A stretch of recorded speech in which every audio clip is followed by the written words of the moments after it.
gamers, and welcome to episode 462 of the Super Ultra Podcast Arcade for July 20th, 2024. I am one of your hosts, Daniel Nicholson, and with me is my co-host, Dominic Stallworth. What's going on this week, Dominic?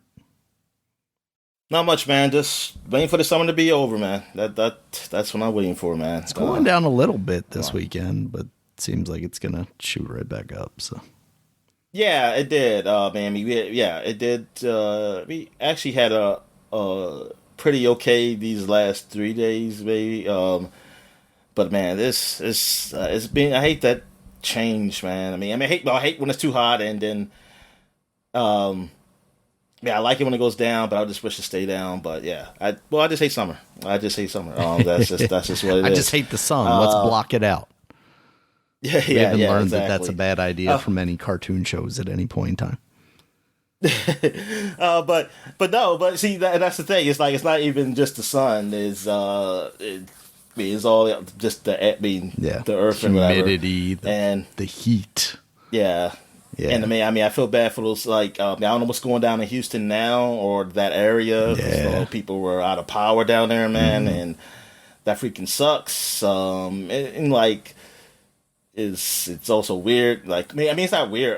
Because Texas always had like its own grid stuff. Yeah. Like it's not part of So I don't know. I hope things get fixed for those people down there because that's got hell. Because I know. I would just say I'll say okay, it's over. It's over. It's like just end me now. If the power went out, man, and it gets no air conditioning, no fans, and nothing. I will have a gun, so I'll be like, well, this is it. This is the easy way, I guess. Yeah. Anyway, I will. What I was about to say? Oh yeah, sports. Let's get into sports real quick.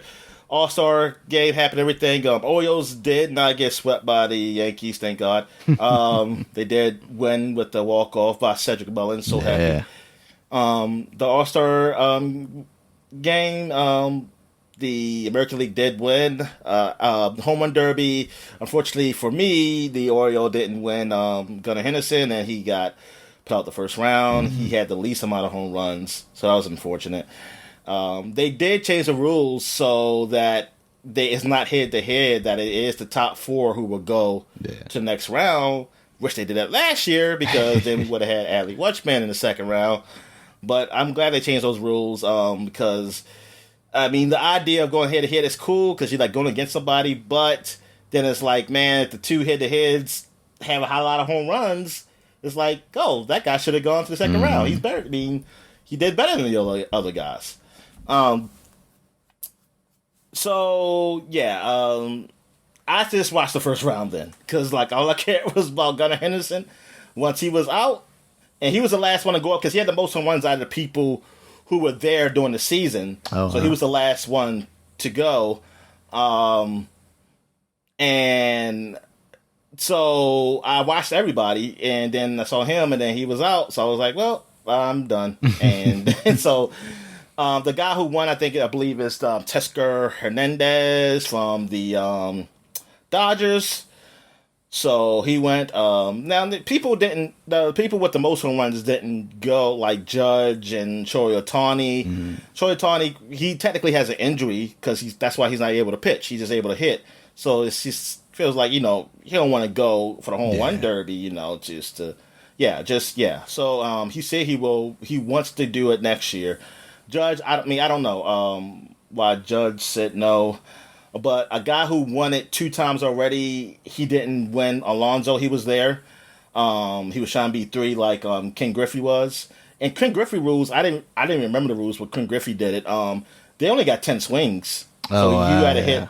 Yeah, so it was definitely a whole lot different than what this is. You talking about a lot more swings because it's a timer. It's 3 minutes, and then you get bonuses you get a bonus time to do. So yeah, it was. I enjoyed it though for what I seen. I didn't watch the All-Star game, but I heard that Gunnar Henderson did a good defensive play in there, and I believe Anthony Santander did get a hit, and he got a run. He ran and he got a run. Somebody knocked him in, but I don't know who won MVP of that. But I'm glad we had what 5 Orioles who went. So I'm like, yay, that's Yeah, good. that's awesome. And now we had one game since after this podcast. It's been one game since the All Star game because it started Friday. They had technically a week off because if you didn't go to the All Star weekend, so they played Texas. Basically the All Stars probably just stayed in Texas. Or I don't know. Yeah, I wonder when the Orioles went down to Texas. They had a break, but I think people who have families, they're from Texas. They already probably went down, and I'm assuming the people who went to the All Star game just stayed there because they're like, oh, I'm going to be playing here, this weekend. So yeah, they played the Rangers and they beat them first game, and yeah, the bats were great for the Orioles. Gunnar had like 4 hits. Adley Wunschman Hunch home run, and Anthony Santander had 2 home runs. Then Cowser got a home run. Yeah, man, they look good the first game, so it's like good. They don't look rusty or nothing, and hopefully they can keep it going because the first half was good. It just really ended sourly. Like it was pretty much the ending was a little down. Like they lost quite a few games. So now it's hopefully this break really helps them get back on track because as far as like I don't know how they do it, but they go by like who has the easiest schedule. We have one of the easiest schedules coming up, and so we really have no excuse really to not make the playoffs because like yeah we're already technically in first place. Like I think or half a game or so. Like we're right there with the Yankees. Put it like that.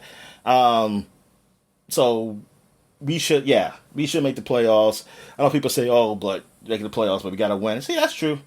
But look, man, we haven't made the playoffs 2 years in a row since I don't know when, honestly, Daniel. It's like so it's been a while. It's been a while since we made 2 playoffs in 2 years in a row. I think we did it one time during the Adam Jones era of Buck, when Buck was our manager. I think we did it once. I'm not sure because I remember we were doing it every other year. But yeah, so I want to get there 2 years ago. I want to win, and once you get there, hey, things can happen. So you gotta be in the playoffs to win. So,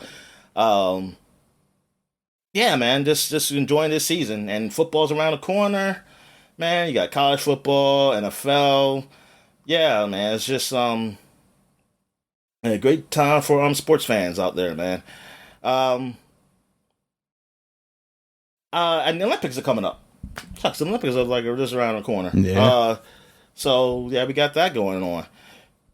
All right, so that's pretty much it. Oh yeah, there was a death, a former Raven, Jacoby Jones, who's really known for his kick returning. I think he had held the record for the most all-purpose yards in the playoffs or something like that, or the Super Bowl. I forget what the exact record is, but he was a big part of that Super Bowl winning team of 2013 Super Bowl. And yeah, man, he died. I don't know how he died. I didn't. Well, when I saw it, they didn't have a reason. Mm-hmm. I don't know if they have a reason now, but yeah, it's heard he passed away. He was young. He was on my age. I think he was like what 40, something either 39 or 40. So I was like, darn, man. Yeah, man, that kind of just snuck up because the first I heard about it, I actually saw somebody just talking about them having an interview with some reporter, and I didn't know it was about his death. I thought it was just the guy who I follow just talking to Jacoby Jones or something. And I was like, okay. And then next thing I know, I saw something on the news like Jacoby Jones passing away. I said, oh my God. I said, what? And I was thinking like, man, this man can't be that old. Because I remember when I did see him, I was like, oh, hey, this guy's our age. Went back like the 10 years, almost 10 years ago. I was like, yeah, man, that's sad that he went so young. So they still don't have they don't put a reason cause of death. No.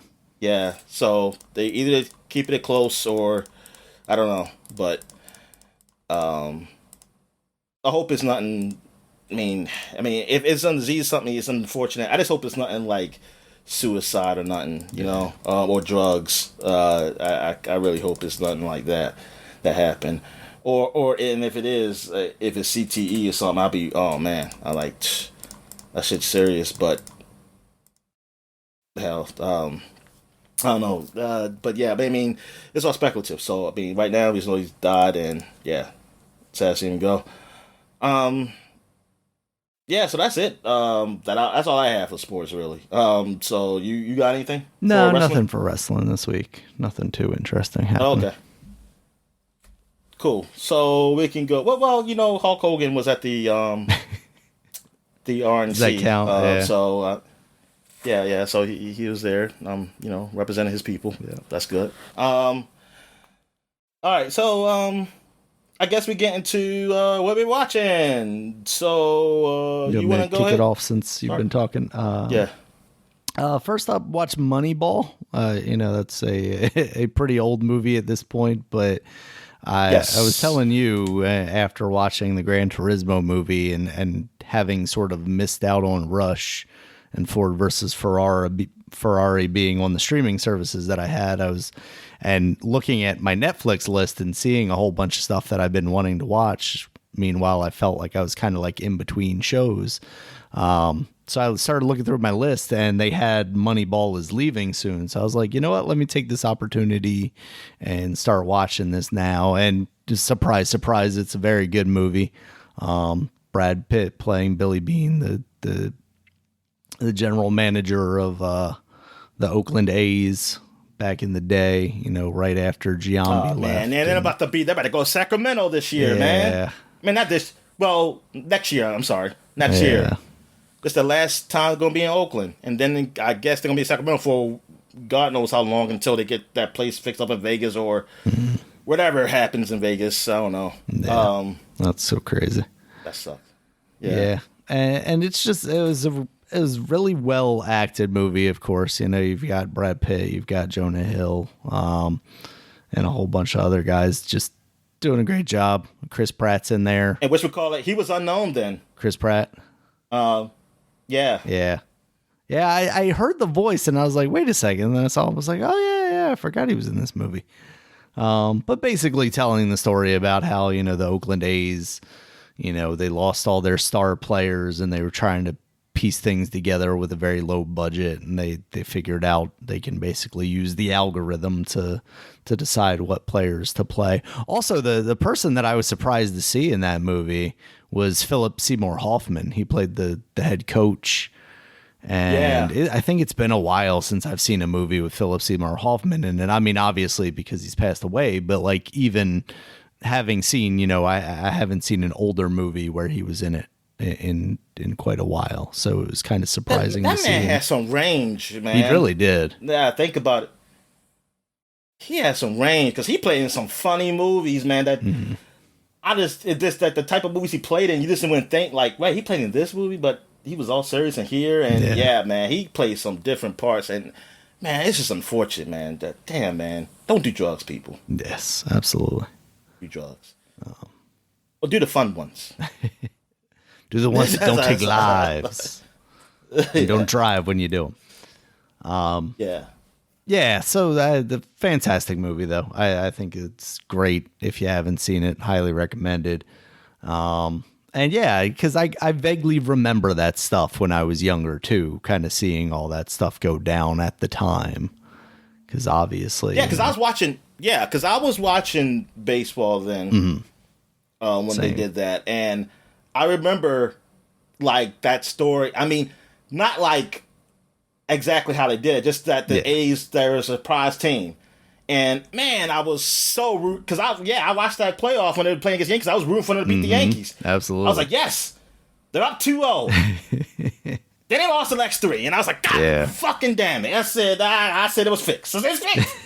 They didn't want them to go. And to this day, they're still fixing it. I was like, oh man, because I remember, because my friend, we were all rooting, like, yes, the Yankees about to get swept. They say, yes, they about to get swept, those bastards. But those sons of bitches, they fucking won the next damn 3. I was like, damn it. But yeah, because I remember it's like there's a bunch of nobodies, except for like what's his name? He did steroids. You find out Giambi. Oh yeah. Except for Giambi. Yeah. Well, the older Giambi, because his brother, I think he ended up getting traded. Yeah. Now I'm forgetting his name, but yeah, they traded him to the Phillies. Yeah, because I was pissed because Giambi, I think the next year he went to the Yankees. Yep. And I was like, oh, you son of a bitch! You joined them. You joined the Empire. It's exactly. Yep, that's exactly what it was. Yeah, they lost to the Yankees. Then he joined them. Then they brought his brother in to the A's, and then they traded him away based on this movie because of his poor leadership skills in the locker room and his awful dancing.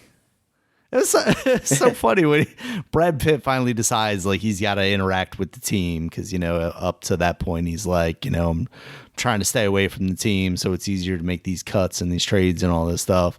And then once he finally gets involved and he goes in there and Giambi's on the table dancing like just doing his pelvic thrusting. And then he tells him to get off the table and he's still just like slowly, very lightly pelvic thrusting in his direction. It's like, yes, no wonder he traded this man. This is based on true events. Yeah, because it was that streak, and I remember seeing ESPN and stuff. He talking about it and like, oh, the A's won again. I was like, oh shucks, that's cool, man. Yeah, they won 20 games. While my team years later was on the streak to win and lose the most games in a row, and I was rooting for that. Yeah. Sometimes you just need the record, Dominic, whether it's good or bad. Yeah, exactly. I was like, I need something to happen. There we go. And I don't think we did it because I think it was doing a podcast when the Orioles. Yeah, it was just a couple years ago, wasn't it? Yeah. So. I don't know I don't think they broke it though. I think we won. I don't know. I don't remember now. Yeah, I can't remember. But it was a fun ride watching the news thing. It's all we had at the time. They definitely weren't going on any winning streaks. All right. So watch that, and then also watch Don't Look Up, another Netflix movie. That's the one with Leonardo DiCaprio and Jennifer Lawrence. That's definitely a woke movie. That is a woke movie. It is definitely. It was especially weird. And I'm about to say Al Gore movie. Al Gore movie, yeah. It was especially weird watching it. Basically, the morning after all the Trump stuff happened, the assassination attempt. Because it was very much like, hey, this is kind of what's happening now, is like the whole premise behind the Don't Look Up title is that at the beginning of the movie, Jennifer Lawrence discovers an asteroid that's going to come and hit the Earth, and they only have like 30 days or something like that. So they go to Washington and basically they're like, don't worry about it. We'll take care of it, just don't look up. And then you had people, once it got out a little more, once they started talking about it in the media and stuff, you would have people who were literally like, just don't look up. So yeah, it's definitely got a message to say. It is it's done by the guy that did it's not Judd Apatow, it's the other guy, Adam McKay. The guy that did like the movie with Margot Robbie in the tub where she's explaining like economics and stuff. So it's got very much that same sense of humor to it. Where I've never seen that. No, are you sure? What is that movie called? She was in a tub explaining economics. Okay. Yeah, it's just like a scene or two. The Big Short. You've seen The Big Short, right? With Christian Bale and Brad Pitt. Robbie was in the. I don't remember that scene. Yeah, it's just like a quick scene where it's just like a cutaway, and it's like, yeah, you don't understand this.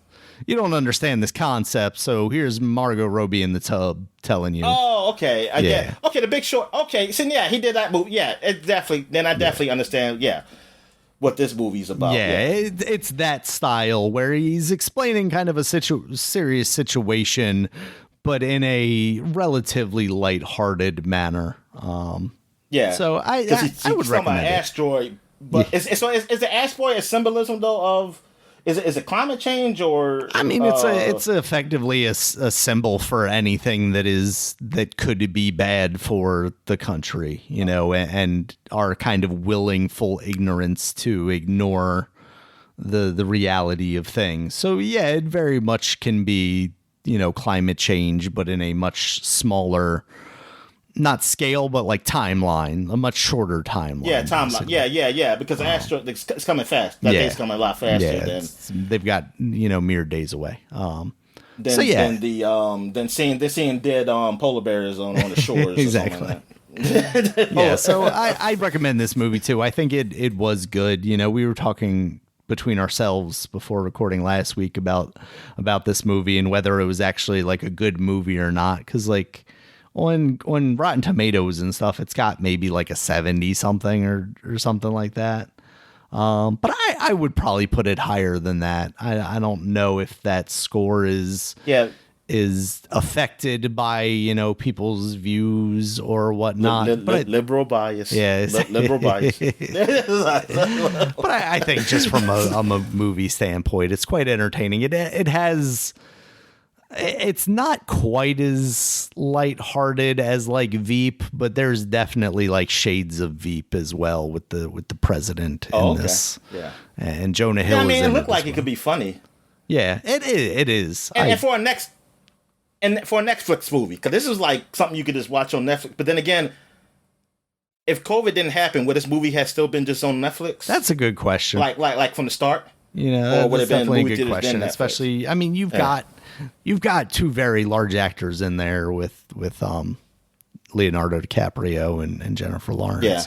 So I wouldn't be surprised. You've also got like small roles from Timothée Chalamet, Cate Blanchett's in there, Meryl Streep is the president. Like they've got a lot of people in this movie. A woman president? A woman president, yes. That's why things are falling apart and asteroids are flying at our planet down. That's, you know.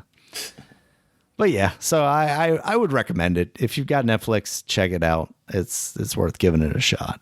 I also watched what was on, I can't remember if it was on Netflix or now I'm gonna blank on the title. It was about a kid in like the 90s going to a water park, kind of as a place to run away from because his mom and his like and her boyfriend are taking him to a beach town for the summer, and he's just like, this is the worst. And it's got Sam Rockwell in it. Let's see. The Way Back. I feel like I remember when this movie came out it was 2013, looking at it and going like, oh, that probably is a lot of fun. And it was. It's about this teen kid. He's basically, you know, not happy with where his family life is right now, and he kind of escapes to this water park where he makes friends and, you know, kind of becomes a cool kid. It's got Maya Rudolph in it, Toni Collette, Steve Carell. Steve Carell's like the bad boyfriend kind of guy. Just a little too strict. But yeah, okay. that was good. And that was Paramount Plus is where I saw that. So yeah. So what have you been watching, Dominic? All right. So what have I been watching? Oh, let me get back here. All right. So I finished the season of Invincible. And it was overall, I think I enjoyed it. Did I like it better than the first one? Maybe not, but it's not. But I mean, I don't know. I'm just trying to remember. Like, I really enjoyed the first one, and I think this is probably the same. I mean, it's nothing like wrong this did. I can't think of that I would say why it would be lessened than the first one. It's just. I just think the shock value of it is just whatever shock value like came from watching because I knew nothing about Invincible. I mean, now I know it, and yeah, that makes sense. This was fine. Now how I ended, I think it. I don't know because I never looked up to see how people really thought of this, but for me, how it ended okay. Even though I thought it was another episode, after and. I mean, but then I said, "Oh, that was it," and I was like, I guess that's a good cliffhanger ending because of what is about to happen or possibly happen. The a little spoilery, like the relationship between him and his girlfriend, I actually like how it progressed or degressed, or how you whatever put it. How because like, because I already knew what was probably going to happen. Like, mean, little spoiler, I didn't think they was going to stay together. Now, this is the regular girl, right? This isn't Adam Eve? Yeah, the regular. Yeah, okay. Yeah, exactly. And because it's just like I didn't read the comics. I just felt it like Adam Eve seemed like the person to do. And right. When he had that. But the girl was cool with it. So like, okay, maybe this could work. But then it was just that she's not used to him being what he is, a hero, and her explaining why it just seemed like working for both of them. And it's like, I understand. It's just like with people who marry, like be with somebody who do a dangerous job or something, like either police officer, fireman, a Walmart employee, but they dangerous jobs, like because you always worried about them, and you don't know if you can take it. Like, oh man, they might not be coming home tonight. Something might happen. They do. Well, see, thing is, usually you hope you find somebody that can, if you do those jobs, they're okay. Like they know the deal, and or like a soldier, somebody's a soldier or something like that. Like you know the deal that yes, they possibly can't come back or something, and not everybody can deal with that. That's why they don't get relationships. Some people do get relationships still, and they don't realize it until later because sometimes you just don't know until you've been there a while, and like that's what it was with her. It's like she understands. She doesn't hate him for doing it, and she says she feels bad that she doesn't like that he's gone all the time, but she wants somebody to be there, right? Because she's just normal, and I feel that it's like that it's not gonna work, and it's better now. Y'all young, like you just started freshman in college. I'm like, man, you're gonna think back on this. It's like, damn, it's like that was a good decision, and it wasn't that serious. But I mean, you're young, you don't know that. Yeah. But I was like, hey, get better now because you could have been married with a kid or something, and some people they try to work it out. And sometimes it just never does. And then, people start getting angry with people. Like, people start getting mad. But at the end, like, because I see that in TV shows. Like, some people said, like, I don't want you to be caught no more. After they've been a cop for years. Yeah. And it's like, dude, this is what I do. Yeah. I like my job. How did you think this conversation was going to go? Yeah, it was like, I'm just going to stop now. Now, some people do change. They stop. But I was like, for you to go expect that's not good, man. Especially if they started out as a cop, ain't like they just became one. It's like, dude, you can't. Yeah, it's like you're asking a tall order, somebody to change their life, because you're afraid. And so I do like how that went. I know maybe some people would think it went too long, but I don't know because I think you had to build up to it, so it was fine. Like I thought I was gonna be kind of a little annoyed with the whole thing because I was getting a little like her always like he's leaving all the time, and it's like, oh no, he's leaving. See, the difference is that she knows what he's doing. See, with like Spider-Man, I was getting annoyed because he always had to keep lying, right? Because they didn't know who he is. It's like, oh no, I have to do this. He has to make up an excuse, and I was like, dude, just you say either you love this person now and tell them the truth, or fuck it. You can't do it. All you can do is just have short relationships. Because it's not fair to them. I mean, at the end of the day, it's not fair to them. No. That you keep leaving and I want to be with them, but I can't tell them because I'm trying to protect them. Yeah. Then, that's selfish. Because then now I think about it, it's like, well, then Spider-Man, you want people to be safe? If you're not willing to tell them the secret, don't be with them. That's how you protect them. Because now you're not with them. Nobody can really choose to hurt them because they don't know you're with them. They don't know because you're not having a relationship with them. There's no reason for them to hurt them. Yeah. So basically, you're just like, you're trying to have your cake and eat it too, and you can't do that. So that's the difference between this one. That I'm not too annoyed, and like with that, like he has to keep going. He gets frustrated, but it's like that's the life. You gotta choose. And then the mother, and see, that's why I like with Eve, because Eve was like, look, I'm choosing. So this is I think something's like, oh, I'm on call, and she's like, this is why I stopped being a superhero, because you don't have to be on call. Like, you'll help people when you have a chance, but you're not like, it's not messed up your life. It's not this, like, the life you have, like, you're trying to live, it's not messed up because you got to keep worrying about the whole world and worry about that guy that keep calling you the agency or something, like, oh, this thing happening, and blah, blah, blah. Especially a young kid. Like the mother was trying to tell you, like, you're young, you need to do this, but he feels responsible. So, I mean, and I get it. So, yeah, but I think that was pretty good. And there's other stuff I'm going to get into, but I want you to watch it first, so I don't want to spoil too much. But I thought overall it was pretty good. I'm just curious how fast the animation, how fast the next season going to come. Animation's not great. They even make fun of it in the show about the animation. But they like, he was at like a Comic-Con convention or something, and they were saying, like, yeah, you see, like, in his animation, like, you have a far out scene, but people don't really notice, like, nobody's really moving. But, you're not really thinking about that, so you save money. And you have scenes where, like, some people just don't move and just move, and, like, they cover their mouths. The mouths, you can't really see them moving because they don't know if they're speaking that part or something. Like, they go to a thing, it's like, oh, it's kind of funny, but it also says, like, damn, man, is it show not, I guess the first season wasn't popular enough where you could do better animation? Is that what it says? No, and that's what sucks. It's like the first season did well enough that they realized that they didn't have to make better animation. And it's like, it's always those two ways, right?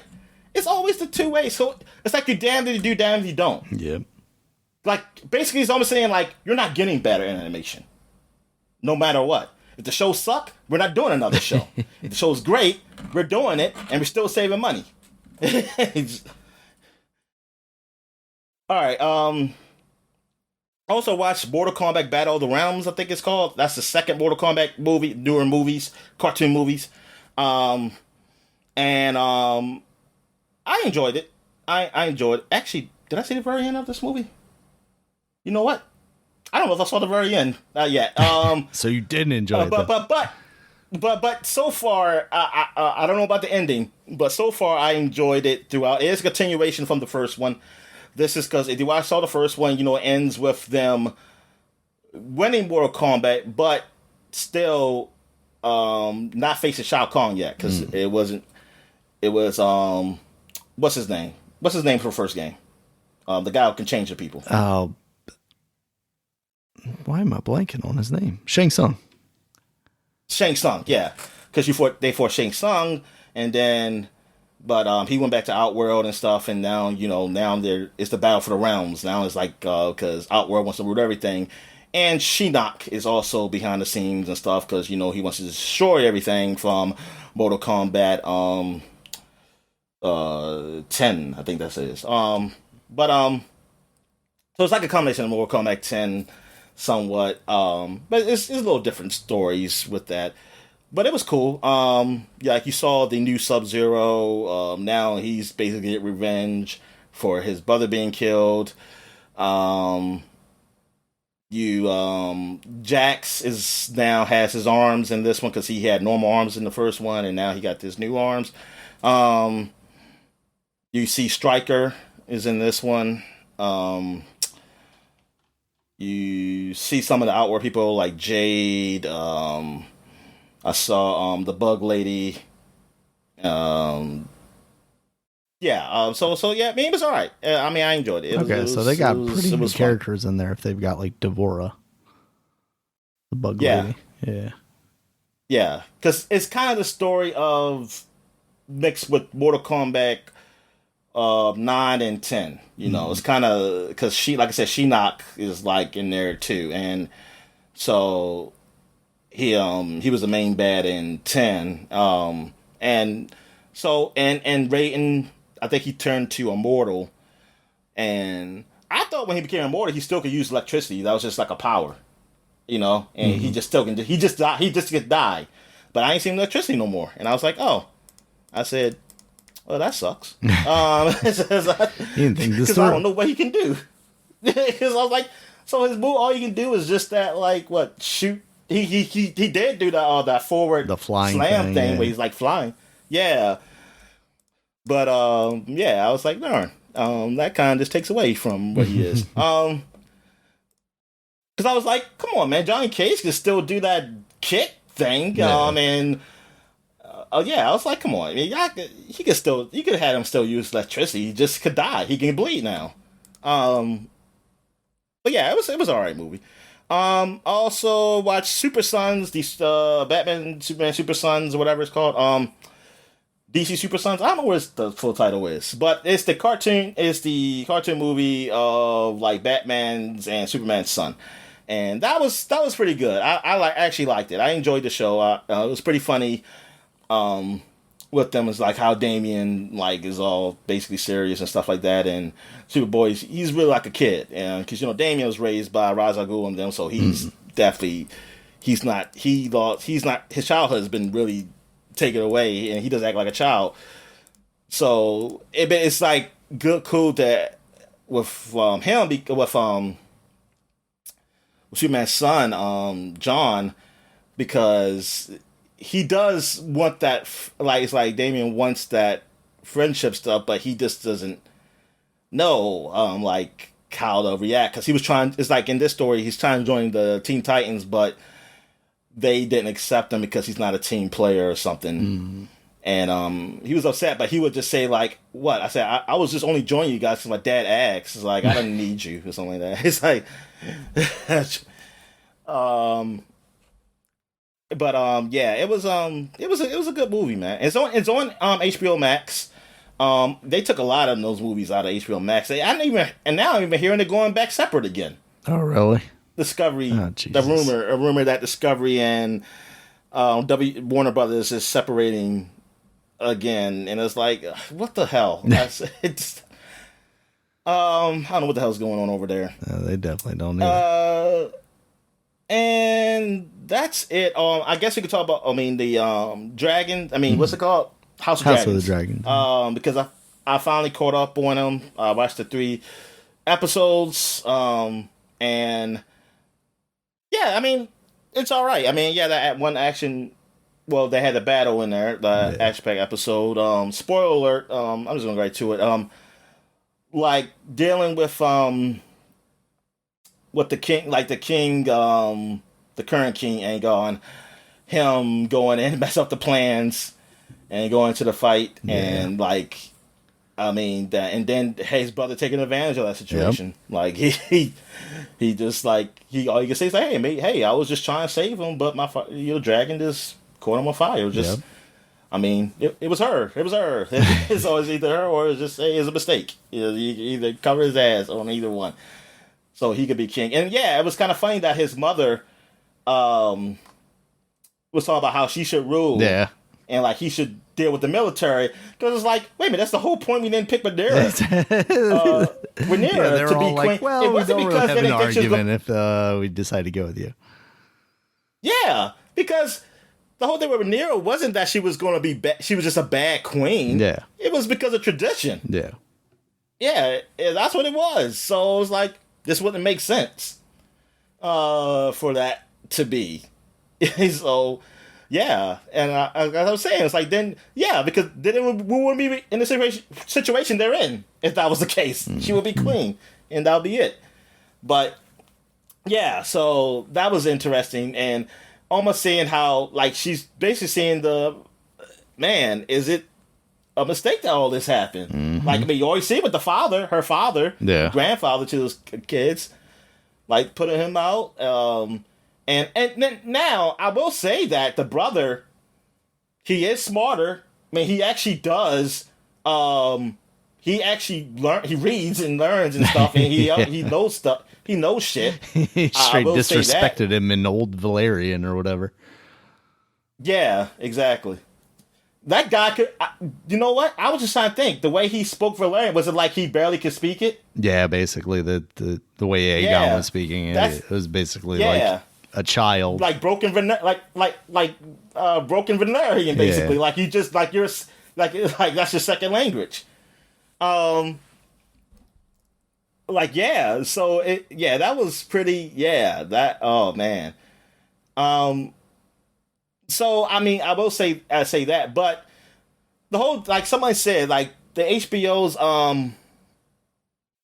promotion of the new series, it's kind of weird because they try to make it like what side you're choosing. Yeah. But they're not really giving you much to choose from. No, I mean it's very lopsided right now as to who the good people are. Only Damon. Like Damon is the only dark side. Yeah, and he's been off doing his own thing this entire season. Yeah.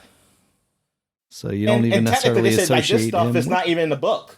Yeah, because he did leave, but they had to create a story or something while what he was doing there. Yeah. So yeah, because I was like, I'm not saying like, oh, there's bad people on both sides, but like this side right now, everything. It's like, man, they're just awful on this one side. Yeah. That's what it seems like. The only thing you can say with the other side is that her not being too proactive. Like her, well, I mean, which is almost a good thing, but also can be bad. Yeah. Like her not taking too much action because she's trying to prevent a war, and not accepting the inevitable. Like they're saying, look, man, it's done. It's going to happen. Yes,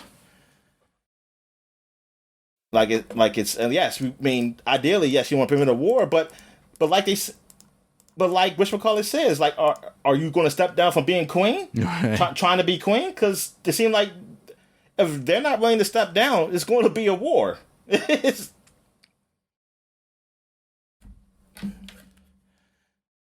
So yeah, but what do you think about these episodes? Yeah, I think like I told you last week, the last one, the previous one with all the action, I thought was really cool, to finally see some of this dragon on dragon stuff that we've been kind of leading to for quite a while now. We got a little taste of that at the end of last season when Aemon took out Luke, I think it was, the smaller child with the tiny dragon.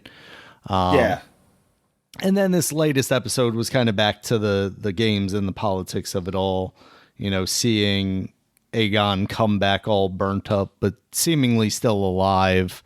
I wonder where that's actually going to lead, whether, he's going to be in any shape to challenge for the throne, or if even just his existence there is kind of a vegetable is going to make his mother want to, fight Aemon more, to not have him fully in power. But that almost seems like a given at this point. Everybody at the small council basically backed him, including, the weird foot guy and everything. So, even the people she thought might be on her side, Kristen Cole and whatnot, they all turned their backs on her. So I don't know what leg she has to stand on. And, obviously with Rhaenyra's side, now you've got Corlys coming in as the hand, seemingly.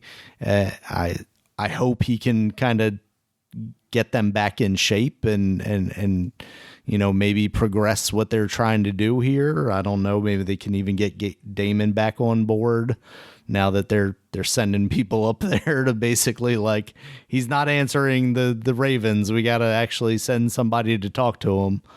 All he's doing up there is tripping balls or whatever it seems like. So yeah, it definitely seems like we're getting pretty close to the end of the season now. I think there's like 3 episodes or something like that left. So obviously some big things are going to happen. I just wonder how far into the story we're going to get before, season 3. I mean, obviously we already know season 3 is official, but knowing as much or as little as I do about like the book stuff, like I really wonder how much of this we're gonna we're gonna get in this season and next season. If they're going to continue to kind of just stretch it out as much as they can, or if even they go as far as saying like, well, there's so many years between this and Game of Thrones, we can basically, you know, start making stuff up and just continue the show. And that's not necessarily what I want, because we definitely saw how that went with Game of Thrones. But man, that old man needs to start putting out some books, Dominic, so they can do their inevitable Game of Thrones reboot and just be like, oh, we're going to remake these last couple of seasons based on the actual stories that George R.R. Martin's telling now or something. That man, he is not going to finish. No, it's just absolutely not. Oh, man. It's a good thing I'm not a book fan, Dominic. Yeah. I don't know what I'm missing out on. Yeah. Yeah. I'm so glad I'm not, yeah. Because that's just ridiculous. That's just like, damn. All right. So I guess we get to what we've been playing. Yeah. So what you been playing, man? I've been playing a little bit more of Elden Ring, but I haven't really made much progress. I found this castle that I was supposed to like free up, but there's this dude at the top that has a sword that has like scarlet rot or something like that on it, and he just annihilates me. I did thankfully find a save right outside of that castle. For the longest time, I was like transversing this whole like decently long field area every time I died, and I was like, well, I want my souls or whatever they're called in this game back. I want my collectibles back so that I can upgrade my guy. So I guess I got to go back there and try and beat this guy, but it's kind of a long way, and I don't want to keep having to do this. And then I found out like literally right outside the castle there's a bonfire equivalent, a shrine of whatever. So it's been a little easier to get my retries in, but I still haven't succeeded there. So I've just kind of been stuck there. But I did try Neon White now that that's finally on Game Pass. I wanted to give that a try since that came out. But it just felt like a Game Pass game. Like I knew at some point it was coming there. So I tried that out, and I think the gameplay's fantastic, even though I do get a little confused with the buttons because it's all shoulder stuff because they want you to be able to keep both fingers on the sticks. So it does throw my mind off a little bit. Like sometimes I want to jump and I press A instinctually, but it's on left bumper. So I'll do that, or I'll use like the weapon destruction card, the card destruction, which is on left trigger, mistakenly instead of pressing like right trigger, which is just to use the card, you know. And in this game you'll have cards that are like, this is a gun, it acts like a pistol, so you can shoot people if you use right trigger, or if you use left trigger it'll shoot you up into the air. So I found myself like mistaking that, especially if I just did a level where like the focus is on using the destruction cards, but then I come apart a part where I'm supposed to use the actual like gun ability or something like that. But so far I did all of the first mission levels, and then I went back and I got some of the gifts, and I went back and got some of the like ace times. Because the one thing that I don't like about it already is that they locked progression behind like a certain neon level, which means you have to do these courses quickly and efficiently. And like, for me, that's the kind of stuff that I'll happily do myself. Like the first level I played and then I replayed instantly just to try and get a better time. It's very much like Trials in that way. Yeah. But to lock progression through the story behind that kind of stuff, I don't like that, because at some point I might want to just watch the stuff or see the new levels. Yeah, I think that's what I think that's why I kind of stopped. Cause I think I just kept doing one level, and like I kept getting missing it, and I said I'll come back, and I just never came back. Yeah, no, I could definitely see that being a reason why I would end up stopping with this game, just getting to kind of a breaking point where it's like I've kind of done all these to the extent that I wanted to do them. but I'm not totally sure how high those bars are going to be later in the game, because like early on I needed like 3 more levels than I had already gotten just playing the way I played. So I went back and I did a couple, and I could go on like YouTube and see what routes people took but yeah, there's that kind of barrier, it might push me away from this game. I will say, like, I just instantaneously kind of started skipping through the cutscene stuff and the story. It all seems kind of like super cringy stuff when I've occasionally like dipped back into it. So I'm not really motivated by that at all, but the gameplay is definitely there to keep me interested through this game, as long as it doesn't get too gatekeepy with the level situation. But so far I'm having a lot of fun with it.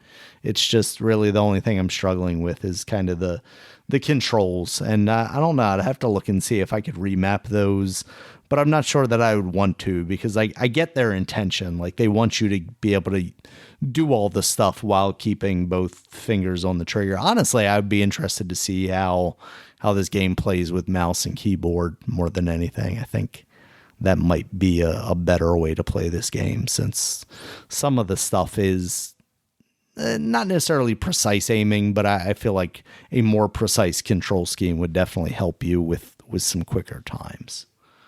So, yeah. But so far, really cool game. Glad it's on Game Pass now, and I'm glad I was able to finally give it a try. So, what have you been playing, Dominic?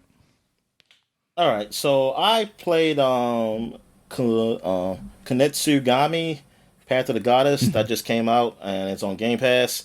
And this was the Capcom game that at first, when you first see it, it's like, oh, it looks like one of those action stylish games. But then but then you see that oh, they look like you're commanding people to do some stuff. It's Brutal Legend. Yeah, it's a combination of an action, like Brutal Legend, but a combination of an action and strategy game, where you have this goddess who you have to protect, and you have this passage that goes through places in this forest or village or something, and these enemies are coming. So you have to, like at night, the enemies come. So during the day, you have to create the passage, and what you use these, have a certain amount of orbs that you collect throughout the village. Maybe you you purify something and you get these orbs, and you can use them to create a passage for the goddess to go, so she'll move along the passage. And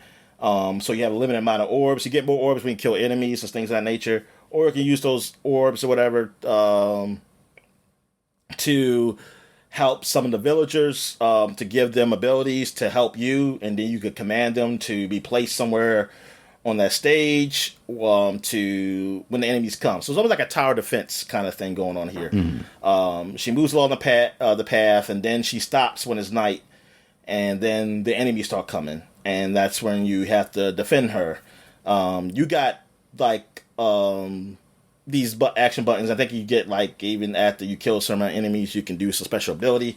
And then and as you even fighting, you can pause the game to place the enemies, your soldiers or whatever, in whatever position you want. And the soldiers have different. You got different type of people you can be. I just played the demo right now because I already had that installed. Even though the game came out, so I just played the demo. And you can there's a woodcutter right in the demo, and then I forgot what the other one is. It's some kind of magical being where they can bind. They do something to the enemies. They bind the enemies or whatever. It kind of stops them. So you can go kill them. Can stop them from. It stops them momentarily from going to the goddess. And so you can use those guys to help you out from that. And then what you're trying to do is get the guys up to this doorway so you can go, I guess, to the next stage. And then the next stage, it was like a boss battle where, you have to fight the boss, and other enemies start coming too. So you have to really get your men in whatever situation you need. Like if you want to help them fight your boss, or and protect her, or have them fight the boss, or you protect her, whatever. It's like whatever you want. You choose to do. So yeah, it's a different sort of gameplay. Yeah, it is reminding me of Brutal Legend. In that, where it's a mix of action and strategy. And it's all right. I mean, so far, I like it. Yeah, I enjoy it because I do like the strategy element of it and everything. I do want to play some more of it. But I'm playing these other games, But I just want to try it out and to see if it's any good. And like so far, it's all right. Now I don't know like how like keep playing while I enjoy it. But so far, just it's pretty simple right now. Now if it doesn't really change up too much.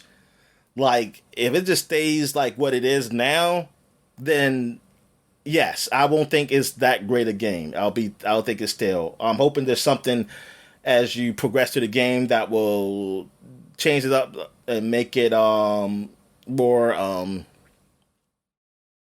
not so monotonous. Like not because if it's just like these enemies that's coming through. I mean, I'm sure there's gonna be new enemies to come by, and I know there are different also you're going to have different soldiers types because right now they're going to give you two, and I see like some that are locked that you can change people to help you, so that should help. But if it but I just want to know like, okay, like something to make a variety to it, like to because I can see this getting old if it just kind of stays what it is. But I don't know, I haven't seen reviews yet. And I only played about 2 stages in the demo. I don't know how far the demo goes, but I just uninstalled it because the game is out now. I'm just installing the main game and just see how that is. Or I look at the reviews. I mean, if the reviews say like it don't change much, then I like, I'll hold off on it. But yeah, so that's the game. So that's the type of game it is. So at least I know that. So how good it is, I don't know right now. I mean, so far the like gameplay though, it's easy to get into. It's not too complicated, so that's good. And I mean, I'm okay. The action, I would say that like it's like this ain't no Devil May Cry or anything with this. So it's not like different like really lot of combos to go with. I don't know if you can level up your character so it can do more. But yeah, it's pretty simple. Like you press XXX then triangle to do a move, kind of like a Dynasty Warriors, basically with that. Right. Like all of this is like X is the basic attack, Y is like the hard attack, and then you may do some combos. Just hit X twice, hit Y. I mean, I said Y. I mean triangle, and then hit this is based on an Xbox controller. I'm saying, and then or hit XXX then triangle, or then hit X 3 times and then triangle. It's like that's basically all the combos you got. Or like right now, I'm hoping that it's something like, hey, you level up, you get some new moves or something, because that can get pretty freaking fast. And I don't know. I'm trying to think. Was there a dodge button? I don't know if there was a dodge. I think it was. I don't know. Because now I'm getting my games confused. I remember it was a game I played and I was kind of upset. I didn't have a dodge button. I was like, oh man, how am I supposed to dodge these attacks? And I'm trying to think what it was. I think it was no. I think that does have a dodge button. I think I was Dragon Age Inquisition. I was upset because I can't really dodge. Was that the game I couldn't dodge in? Yeah, because when I kept pressing like circle, B, for the Xbox, and I kept thinking, because I'm so used to action games being, hey, you dodge for this or something like that, and you didn't. Yeah, that was another action, and I'm still playing Dragon Age Inquisition. I finished I somewhat finished one map. I'm sure there's some secrets and stuff still there. I didn't got to do. But that's the combat system is not great. Like put it like this, if it was whatever year it came out, if it came out like maybe like 3 or 4 years even before that, maybe it will be okay. Yeah. I think even then it was adequate. But yeah, compared to games now, like it's just like nah. It's like you need to either just be a full RPG like combat or go full action, because this in between right here is just not doing it. Um, but the story is okay. I think it gets a little too like when I'm talking to people, some of this stuff is just I don't know, it's just boring. Like I'm like, come on, it's like this ain't interesting to say, but I can't help myself because I gotta talk to everybody, and I was like, man, yeah, you could have done something better to the script, and like you could have wrote something better for this person or whatever, and I don't know, and even like what your responses are just like sometimes they're just not even great. Like I was like, it's not. It doesn't feel as good as like Mass Effect or even, and it's like almost like once, like actually, like so far the responses that you give in Dragon Age 2 were pretty good, because that's when your character spoke in that. That's the first time your character speaks in a Dragon Age game is 2. This I'm not feeling. Like I'm not feeling this person who's the character. So yeah, I don't know. I'm wondering if the woman is better in this game. So I don't know. Yeah, yeah, playing this game, like I'm like, man, I'm just seeing a lot of problems. Like, but I still want to go through it. I still want to go through the game, and but yeah, but I see like, man, this game was game of the year for that year. I was like, man, that was a bad year. I mean. I mean, it was game of the year for some people because other Shadow of Mordor, or was it Shadow of Mordor or Shadow of what? Shadow of Mordor, yeah, it was the first game that came out. Okay, it was the first one. Yeah, okay, because Shadow of War was the other one. All right, so yeah, that's what I'm saying is like, yeah, this. I mean, at the time it was cool but you see, you got this open world where you can't transverse as that fast. You can't climb on things. Like you have to walk, like I'm figured out like how to get on top of this mountain part. I have to walk all the way around to see that, oh, there's the pathway. And where I can say like, darn, I wish I could just jump high enough on this rock. And then the cheats that are out there aren't working for me. I try to even do the Nexus mod like to get like a super jump, but with the whole EA well, it's not Origin anymore, but like the whole EA Play app and stuff, it just makes things confusing, and it's like more complicated what it should be to get things working. Because I kept doing what they said, I was like, this stuff, the mods still ain't working. And then because technically you got this game, I think I do too. I got this game free on Epic, so I was wondering, like, because that's why I had to ask for your Epic password, because it wouldn't let open the game. I said, why is it opening the game? And then I saw something like Epic, and I was like, why? I downloaded this from Xbox Live. That's weird. Why is Epic tying this to this game? And I didn't want to, and I was trying to figure out, like, how do you untie Epic to the game and tie it to something else without me uninstalling?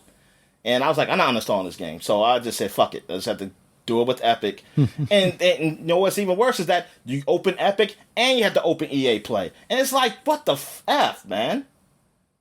And thing is, Xbox Live still recognizes the game is there. So I'm like, what? Wait a minute. So why? So I have three launchers associated with this game. It is crazy, man. I was like, this is bad. Like, and it's really it's mainly EA's fault with just having EA, Ubisoft, and them having their own launchers. It's like, yo, dude, don't do this. It's like you just make things harder for the PC guys and things of that nature. I mean, and then for people on consoles, you gotta have your own sign-in too. It's like, hey, yo, you part of EA's thing? It's like, man, motherfucker, you just go, you take my gamer tag and you just associate with that, and that's it. I should not have to sign anything else up. And like if you want me part, like I'm not here for that. I'm just trying to play a game.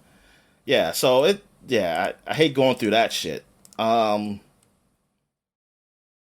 yeah, that game is, I'm seeing a lot of issues with it, but I'm gonna play through some more, and because I definitely want to play the DLC, because I haven't played the DLC when it came out. for this to see if it was any good. But there were some things I did like about the game. But now that it's age, it's definitely age. Like, I definitely see the age in it. And I definitely see, like, with being out in the field, I'm not seeing such great story. And it's like, man, I'm maybe not those people who did like 2 better than this. They may have something there. I mean, as far as story, I think 2 stories so far is better. But there were problems with this game. I remember they had or people had articles for this game too about some of the problems they went through. But this one. Mm-hmm. So what else have I played? I played some more Nickelodeon All-Star Brawl 2.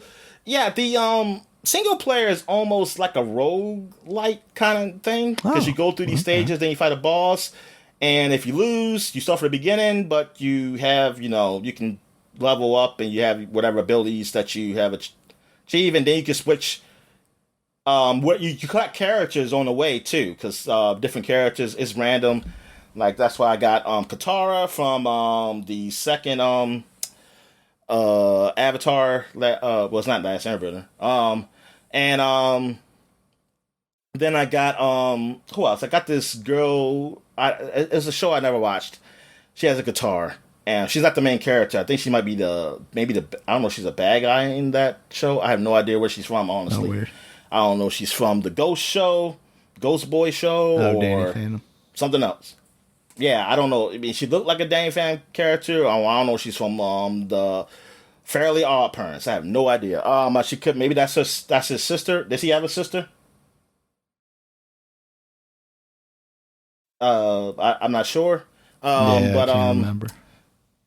Yeah, so yeah, I don't know who she is. And I know I got the Starfish. Pete, what's his Patrick? I did get Patrick. I think I felt like I got somebody else too. But I just played with Katara, who I like her abilities. They're pretty good. But I'm still getting, because here's the difference between this and as far as controls, like jumping button, I'm used to smash, just pressing up to jump. Mm-hmm. This is not that. You have a button for jump, so I'm always making a mistake. And like when I press up, I'm just doing an ability or something. And like, yeah, I'm not used to I actually prefer the jump button to be up, because now I'm just used to that. Which is funny, because when I first played Smash, I wasn't used to that. I used to always press a button for jump and then forget, like, oh, it's just up. Now I finally understand it. I wonder if I could change controls. I wish I had something like, hey, this is like some type of control. They call it something, so without calling it, this is Smash Brothers controls. Because they do the same ability stuff, so I'm like, damn, man, just make up. Please be jump, man. Like that. It just makes it a whole lot easier to do things. And what else? I mean, that's all. I didn't play much of it, but yeah, I mean, other than that, I mean, it feels like a Smash game to me, honestly. And it's cool that has voice acting and everything in there, so that's cool. What else have I played? I played some more Trails. What the hell is that Trails game called? The newest one. Trails and not into Reverie, right? Nah, that was the last one I played. Through Daybreak. Trails Through Daybreak. I don't get that. I mean, I haven't got to the point in that game where I can understand the title yet. But like, what does that mean? But I did play a lot of that, and I did get a new character. I'm pretty upset that it's not a character who's close to my age. It's still it's either a younger girl who's like probably like 13 or something, who just became a teenager. But she used to be with these Jaegers, and Jaegers are basically like mercenaries or something like that. I mean, you see them in the since the first game. The Jaegers you saw in the first game, I believe, were pretty bad. The second game, you actually got a character who was a former Jaeger. She was young, and now she's like, I think as I played through the game, she's 18 now. And she's probably, now she's even older. She's probably like 19, 20. because it's supposed to be 2 years later. And they even mentioned something like her, because they said like because a person who's like this girl's like adopted sister or whatever, she was saying how, hey, I used to have another young person like who came young like you, but she's older or something like that, and he said, I want you to meet her, blah blah blah, and I was like, oh, that's cool. Yeah, I got that character, and now she's working for me, and the guy who's her father, like adopted father, he gave a letter saying, I want you to take care of her and stuff. And then he's gonna say something like that, hey, but if I hear you make any moves on her or something like that, I'm just like, what the fuck? You like trying to call me a pedophile or like? Why would you even like they do that in these games? Like, hey, you with this person? It's like, she's a little too young for me. Okay, like that's not a joke you should be making. It's like if you say anything inappropriate, then that should be like illegal and really frowned upon. And like, yeah, they do that. These games, I mean, that's Japanese games in general to me. Japanese anime type of games, they make those type of jokes, and yeah, and those people, they say that's all innocent and stuff, and those message boards and stuff saying like, whatever. It's like that's just the way their culture is. Okay, their culture is pedophilia. But I guess that's what you're trying to say. That I mean, but it's just like it's always the same type of joke. That's the thing. It's like these games all have the same joke with that. It's like, why? It's always the same.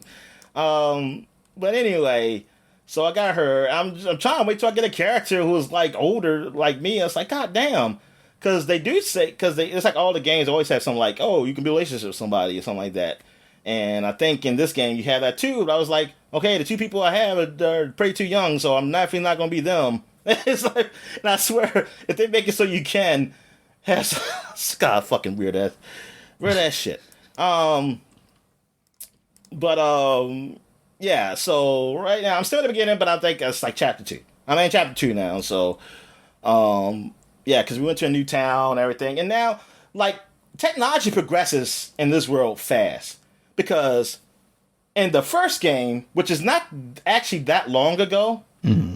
Like, it's right now, it might be the first game takes place, maybe. I don't even know, it's been 10 years, honestly. But at that point in the game, cars did not exist. They did not exist. Now, going to Crossbell, that was some years later, only a few years later, maybe like 4 years later or something, cars start coming to be. But only certain people had them because it wasn't out to the public yet. And then electronic stuff started happening. Like you had washing machines and stuff. Like they call them orbital stuff because the orbital stuff is the stuff they use that can make machines work and stuff like that. Mm-hmm. So now they're getting stuff like they had washing machines, vacuum cleaners, and things of that nature that some people have. And some people don't have them because, like I said, it's still new and they're expensive now. But now it's to the point, like, now in this game, this ain't that far in the future, but people are just driving. The character I have has a truck. They have a truck. Like, it went from just like a simple little car to now people got different trucks, motorcycles. And a motorcycle, I remember because in the Trails of Cold Steel game, this girl and this dude, they were making this board. Mainly the dude was making the motorcycle, and she was basically the test driver of it. Mm-hmm. They were just starting. It's like, hey, we're building an orbital bike, like a 2-wheel bike or something to like we're guided and testing and stuff like that. And now it's there, and now it's out there for the public to buy. It's like, yeah, like you going for places where people didn't have none of this stuff in the first game, Trails of the Sky. Like this stuff was not happening to. Now electronics are just like a normal thing, like TVs and stuff. TVs weren't even around. Now TVs are out there, like you see, and stuff happening. And it's like that, like in this world, like technology goes fast. It is like once they got the orbital stuff, people understood it. They just start building all this stuff, like computers and internet. Yeah. like they got the whole infrastructure just there, and I was like, wow, like that's crazy. So yeah, that's basically it for what I've been playing. So I guess we'll take a quick break. When we get back, we'll get to the flashback segment. All right. And we're back. And now we're flashbacking to 2014. There's only one game worth mentioning in the flashback segment. Not many games come out this week also in July for the past 30 years. But there was one game worth mentioning. Freedom Planet came out 10 years ago. This was a game that really harkens back to like Sonic the Hedgehog type of games, speedy games and all that nature. I think some of the developers worked on a Sonic game or anything. I can't remember now. I feel like they had some kind of lineage there. Yeah. Let me see. The player controls blah blah blah blah. With development, focus on Windows. It was a Kickstarter game. It was successful. It eventually came on other systems later on. They did have a sequel, that just came out. It came out on major platforms this year, but it came out in 2022. I don't know. It started out as a Sonic the Hedgehog fan game. And then got turned into Freedom Planet. Yeah, and I played the game. I got it because it was like one of those bundle free. I mean, like it was bundled in a Humble Bundle thing, I believe. And I got it for the Wii U. And I was like, hey, I need a game for Wii U. And I was playing on the Wii U pad. And I was like, oh man, this game is pretty cool. And I didn't even know like what kind of. I never heard of the game before. And then I started looking at it and saw like. What was like, it was Sonic, like inspired by Sonic and things of that nature. And it has full voice acting in it, which I'm very surprised. Nice, yeah.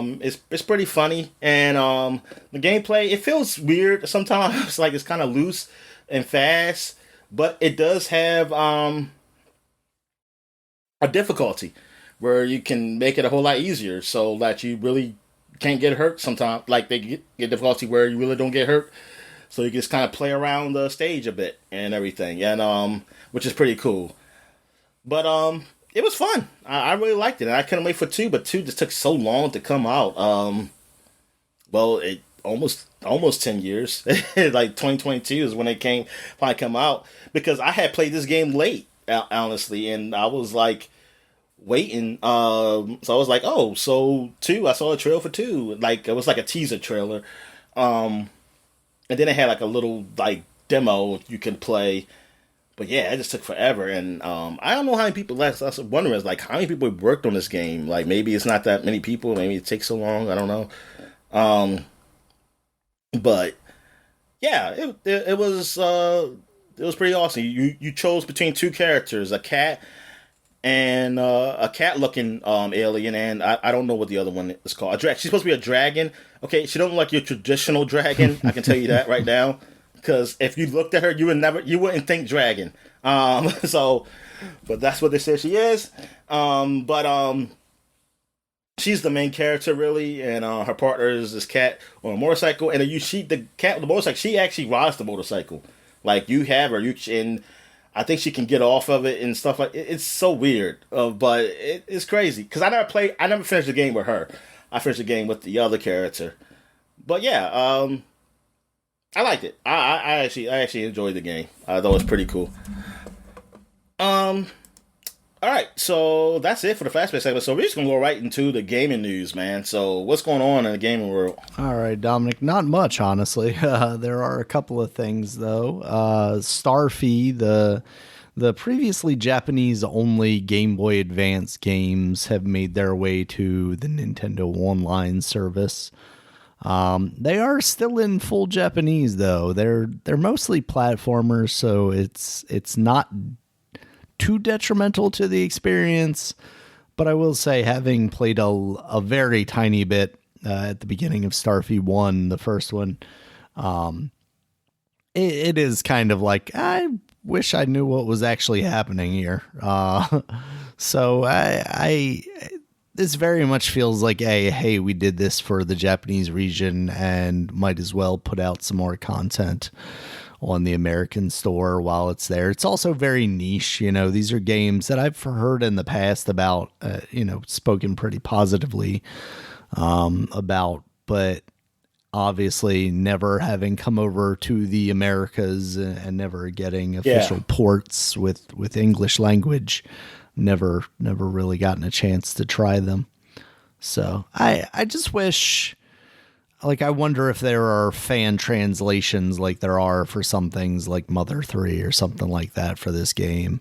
And if so, I wish they could, kind of license those or give those creators some kind of money to get that version on the Nintendo Switch Online instead of, just playing in the original Japanese, which I honestly can't read.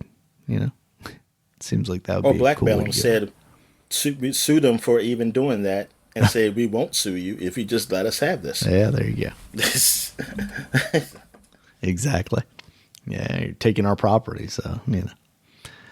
All right, Dominic, in some unfortunate news, NetherRealms is the latest studio to be hit with layoffs. It sounds like they basically have closed their entire mobile division, which is kind of surprising because they just released that Mortal Kombat mobile game not that long ago, I think earlier this year. Yeah. I guess that was not successful. In a world where NetherRealms is under the banner of Warner Brothers Discovery, I can't say it's surprising that we're seeing layoffs from that studio.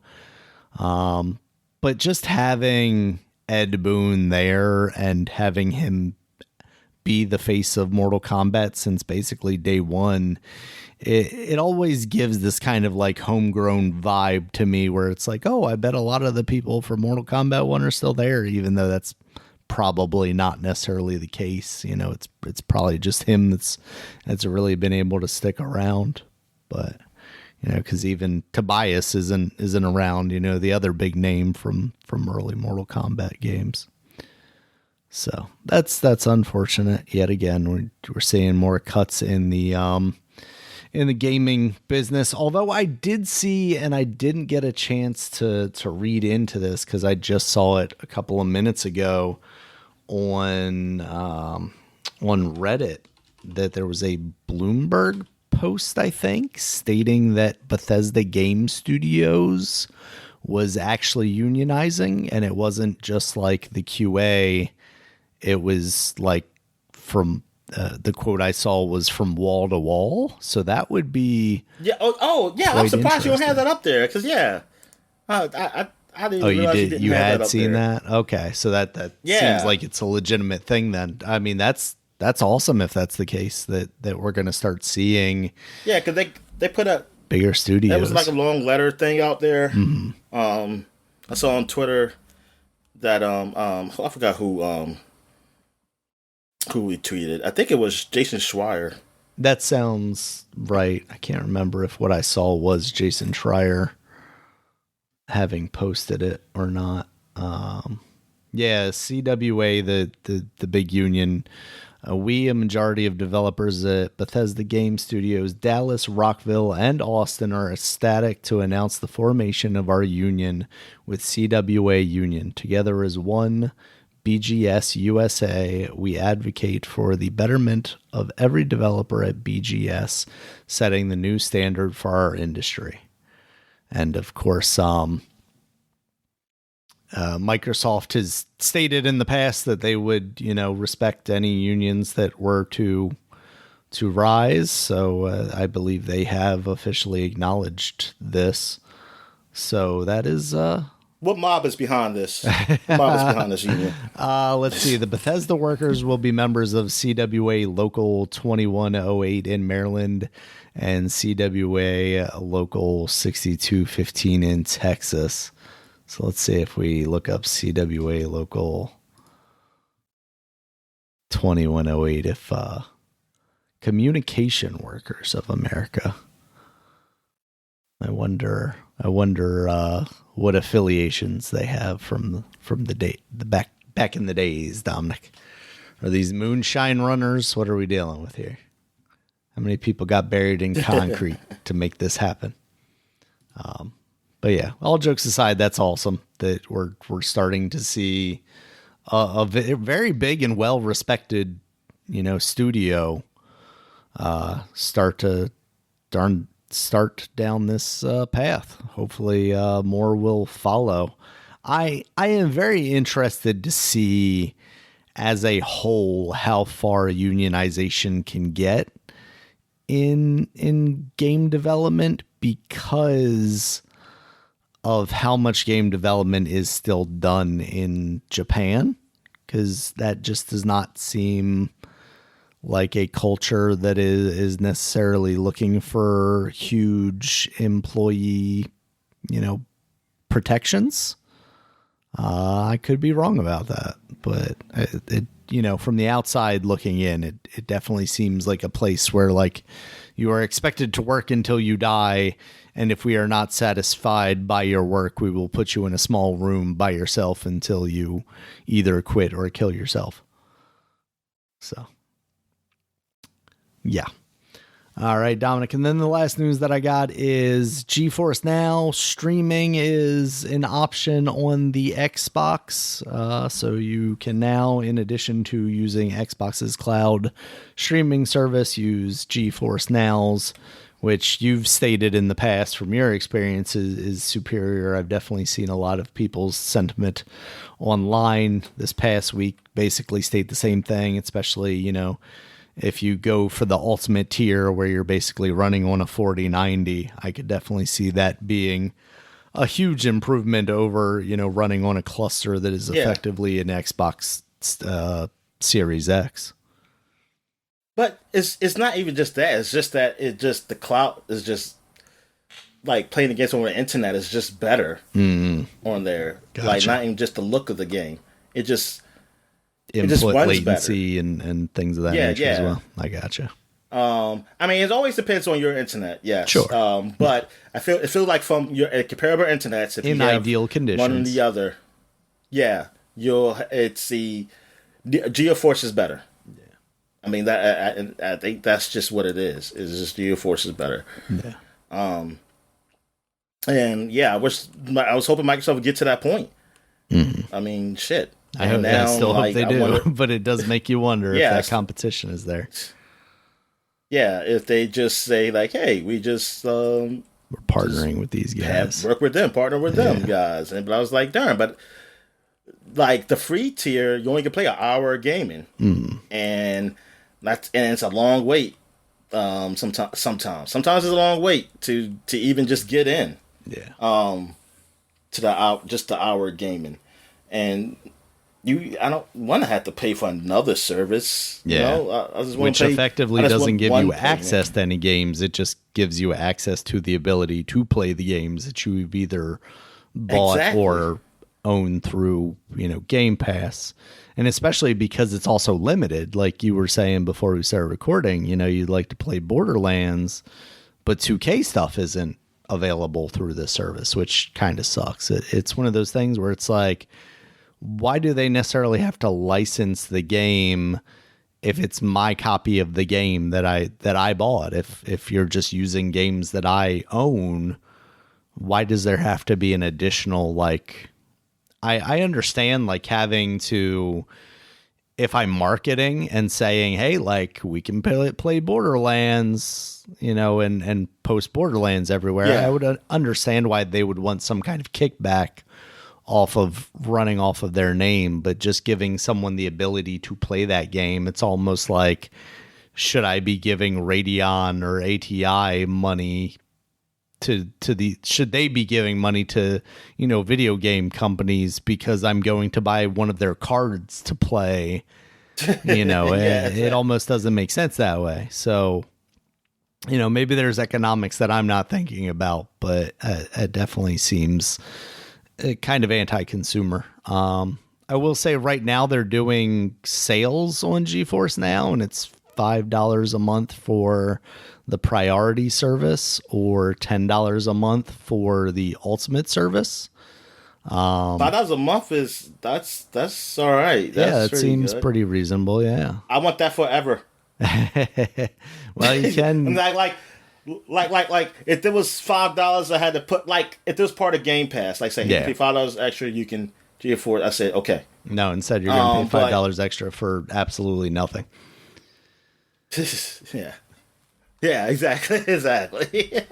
Now, if you sign up for 6 months for that priority level, it's about $4.16. It's $25 a month for 6 months, or $50 for 6 months of the ultimate. Oh, So, okay, yeah. yeah, that's it's definitely, if you're interested in that kind of stuff, definitely a time to get in on this. But it's really going to depend on if the games that you want to be playing are available through that service or not. So, I would like to see this grow into, a service, basically a Netflix or a Hulu or something like that, where it's Yeah, like, oh, not just you own the game that you well, can not even the like game? that. I mean, I would like to see that as well, but I just, as far as like, oh, this is available on PlayStation, this is available on Xbox, this is available on Roku, yes. or Switch. I wanted, yeah, yeah. know. I mean, it's kind of, yeah, because it's just on PC, so it's just going to be the Yeah. PC games that they have. But PlayStation has PC games now, and plus the third party. I mean, like this case, yeah, because like let's just say, hey, I own this game, but it's on the PlayStation. But see, nah, because then they're gonna be like, nah, we want you to buy you gotta buy a PC version, and then you can play it. Well, that's literally they're gonna want all you I to really want is to take my PC. Say I want to play Elden Ring, but I don't have a Steam Deck. Play that on my Switch and just stream it to my Switch or something like that. And that way you can get I those see what you're higher saying. class. Oh, you're saying like on the consoles? Okay, Yeah. okay, I got you. Yeah, I mean, there are obviously in a more consumer friendly world. Yeah, I would also like to be able to be like, oh, I just want to stream a Mario game that I own to whatever device I want. Like that would also be cool. I don't believe that would ever happen. So No, I'm trying to no, be that's not somewhat really gonna realistic here. Yeah. But yeah, it would be nice if they had some kind of library built in, or whether they could partner. Like, that's the way I would like to see them partner with a PlayStation or an Xbox and be like, hey, our Game Pass or our PlayStation Plus libraries are free, are available, at no additional expense besides paying for GeForce Now, to stream via that. Because we've talked about how, PlayStation doesn't really have that service right now, right? Is like, that's one of the benefits of Game Pass over PlayStation Plus, is they don't really have a lot of that streaming stuff. They do have some aspects of that, but not in the same way that the Xbox does. Yeah, in the same way. And like, yeah. And then they don't have a PC app where Yeah. if you have PlayStation Now, you can play these games up there. Exactly. And so they that's it. And the thing is, and that's what I'm saying, is like, maybe in the future that comes, but it maybe would have came faster if Microsoft would have really, the competition just seemed like it was like there was, the competition kind of forced them to, but it's really not. Yeah. And it would be nice if that's Microsoft continues to develop their stuff, because I do like the idea of these partnerships, but I also like the idea of having that competition, so that you do have Microsoft improving their service. You do have Sony coming along and finally getting their thing together to compete with both of those as well, so that we can just continue to enhance this technology. Yeah. Yeah, exactly. Yeah, because not all games are going to be on the, well, like, some people, like, what if, like, say it's like I bought the game on the PlayStation, like I bought Spider-Man on the PlayStation. If some reason, like, they do work with NVIDIA, I don't think they're going to make it. They're going to be like, no, if you bought the PC version, you can work with NVIDIA, because that's what it is. But I want to be like, okay, that's fine, but the PlayStation's network stuff, like, it's good enough that if I just had bought the PlayStation version, that I won't feel like I've been like, oh, I'm playing an inferior. I mean, technically it's going to be inferior just because it's on PlayStation, compared to a high power PC. but not that the actual cloud is inferior though. Right. Like that like, hey, this is streaming the best, like as if like really great, like as if I did have a PlayStation, almost as if I did have it playing on PlayStation 5 right here, without me having to load it up or anything. Like I want those cloud services to be like a whole lot better than, well, definitely Xbox, because that's the one I played most, a whole lot better than what it is without it like having that little refresh thing come down sometimes. Like sometimes it works great. Yeah. And like I don't see that, and then sometimes like it has like latency is still good. Like I don't feel like I'm being late on the buttons, but it's just like, oh, the screen's kind of a little blurry, and it kind of like, we've talked about that. Like, they definitely prioritize latency over graphical fidelity, which is good, but at the same time, it's like you don't want to play the game even if it feels good if you can barely see what's happening. Yeah, and I was like, come on, man. I was like, I'm not seeing the like this game should look a whole lot better than this. Like I was like Forza. It's like, come on, man. Forza looks better than this game than when I'm playing, man. It's like it shouldn't look that bad. And then I just think like, okay, because cloud is not that good. But then when I see the NVIDIA games, I'm like, on the cloud. So wait a minute, man. They can look good. So y'all just gotta step up your game. Yep. Because like comparing Starfield on video GeForce Now compared to playing it through the cloud, man. Now, I know, like, yeah, one is off the Xbox Series X, or I don't know, because I still don't know why the S, I mean, why I can't choose the performance modes if it is the X. I can't do none of that stuff. Yeah. It looks just, like, not that it just looks better, because it's going to look better, but it just plays just like a whole lot better, man. Just like it's a whole lot cleaner, man. It's not a lot of, yeah, it just looks like, because honestly, I just think it looks far worse than what it would look like if I had it just playing off a Series X. And it shouldn't look that, I think it shouldn't look that bad. It shouldn't look that bad. Yeah.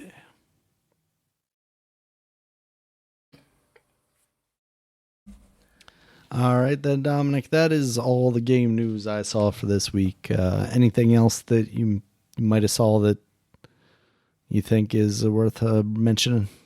Here it is. Because, and I forgot to even mention what I've been watching from last week. Paramount cancels the Halo series. Oh, yeah. It's only been 2 seasons. Yeah. And I had finished watching the second season, and that, I mean, it was better. It's better than the first season. It wasn't great, but it had some good moments. I think, like, I knew where they were going with it, and I know some people are upset because it doesn't follow the Halo story, and that's not why. But that's not why it's bad. It's bad just because it's just told bad or whatever. And that to the point where, yeah, if you just follow the story and just change things a bit, yeah, it could be better. But like I said, why it's bad is not because it's not the same as Halo. It's not because he doesn't wear his helmet all the time. That's not why it's bad.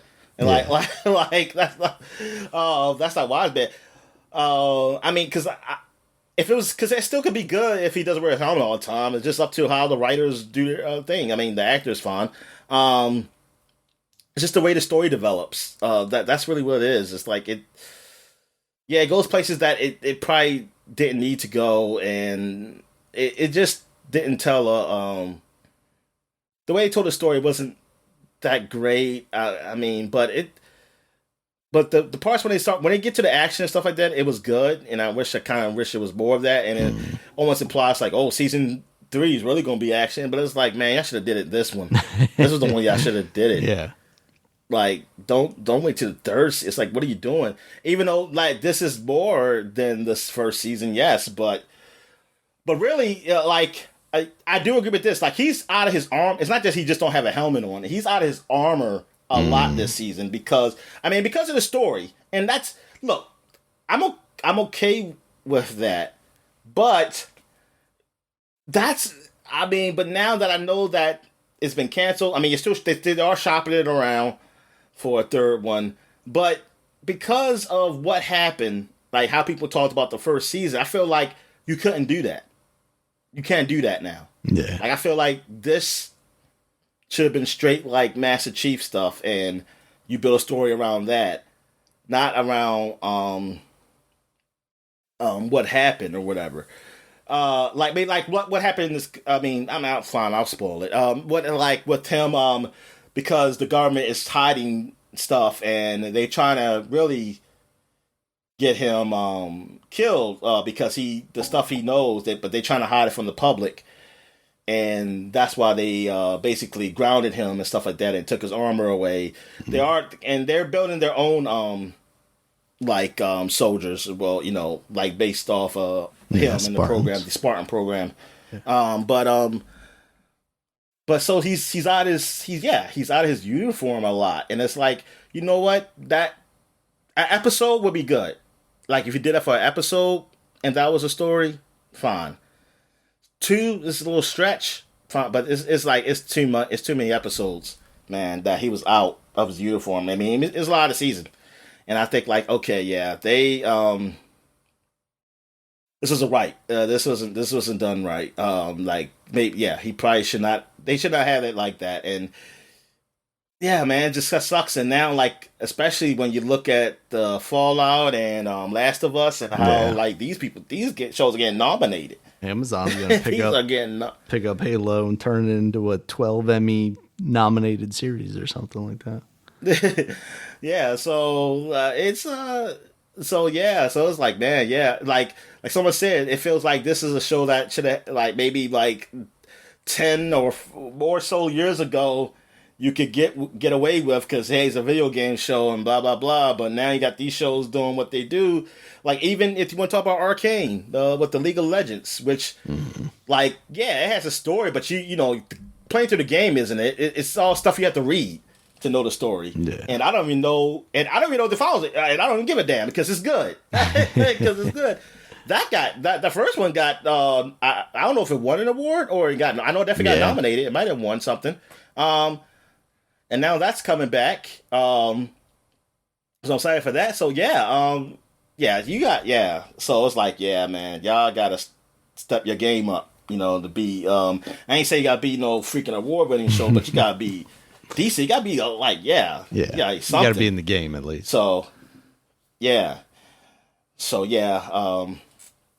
Oh well, like I mean, sort of sad, but yeah, they kind of put themselves in that way. Yeah, these guys. I just think the writers and stuff. I mean, either the writers or the director or whatever didn't take it seriously enough or whatever. I don't know where you put the blame on for that. Well, whoever made the direction to go. Yeah, so that's it. That's all. Let me see. Is anything else? Nah, there's nothing else. We can go to what what's the new releases. Yeah. So first up, we've got Teenage Mutant Ninja Turtles: Splintered Fate. This is the game that was previously iOS exclusive. It's now making its debut on the Nintendo Switch. It's a roguelike Turtles game, much in the vein of like a Hades style thing. I've heard pretty positive impressions coming out of that iOS game, so I'd be interested to see how reviews fare for this in the Switch form. So that's pretty cool. That's $30. Okay. We also on the Nintendo Switch have Nintendo World Championships NES Edition. That's another $30 game. A game that almost feels like it should be part of like the Nintendo Online thing. It sounds like pretty short bursts of NES games, much in like a WarioWare-ish version almost. And it sounds like what the complaints I'm hearing are like what people were expecting as far as like online features, leaderboards, stuff like that is not there. It sounds like it's mostly kind of a on the couch party co-op style. Well, not necessarily co-op, but competitive on the couch style thing, which isn't entirely shocking from Nintendo, but is kind of shocking for what this game seems like it's supposed to be, and the kind of target audience you would be aiming at with this kind of thing. I mean, we're talking about NES games at this point. We're talking about, 40 years ago. This is a game very much, pointed in our direction and a couple years older than that. And not necessarily like families with young kids who are not going to be interested in these classic games. So that was a little disappointing to hear. I don't think I was necessarily going to be picking it up anyway, because I'm not super into the competition aspect of it. But if this were on the Nintendo Switch Online service, part of that expansion pack. I honestly thought that's what it was, Daniel. I thought this stuff was coming to the Nintendo Switch Online, and then I saw, I was like, oh, they make you buy this, and I was like, oh, what? I said, okay. No, I'm good. I mean, maybe one day they'll make it part of the expansion pass, like they've done with some DLCs for like Mario Kart and stuff. But as of right now, I think I'm good on it. After that, we got Flintlock: The Siege of Dawn. That's out on PC, PS4, PS5, Xbox One, Xbox Series. That's part of Game Pass as well. So you were telling me a little bit of that about this. It's a lot of people have said kind of Dark Souls like, but it's more Dark Souls light. Sounds like it's maybe a little bit easier, a little more welcoming to people. It looks kind of cool. Yeah, and and it also, this is story, like it's that actual cutscenes and things of that nature. So yeah, that's a win. Yeah, that's also different. Yeah, absolutely. All right. Speaking of, I wonder what's better. Like, okay, since if it's not as good as the Elden Ring or maybe other Dark Souls, what is it like with game like well, that one and the one I had a part 2. I mean, it's on Game Pass now. What's it called? What's it called? It has a 1 and a 2 that came out. And they both came out at the same time on Game Pass this year. Oh, I actually played a little bit of it. Damn, I'm trying to see right up here. Remnant, or Remnant 2. I don't know how it is compared to that one. That got rated okay too, also. So, because the first one got 78 on Metacritic. I'm curious, like, what game is better between those two? Yeah. All right.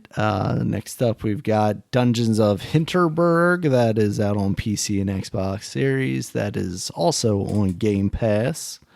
Well, this is a game we had previously seen, I guess, at maybe an Xbox show or a PC indie show or something.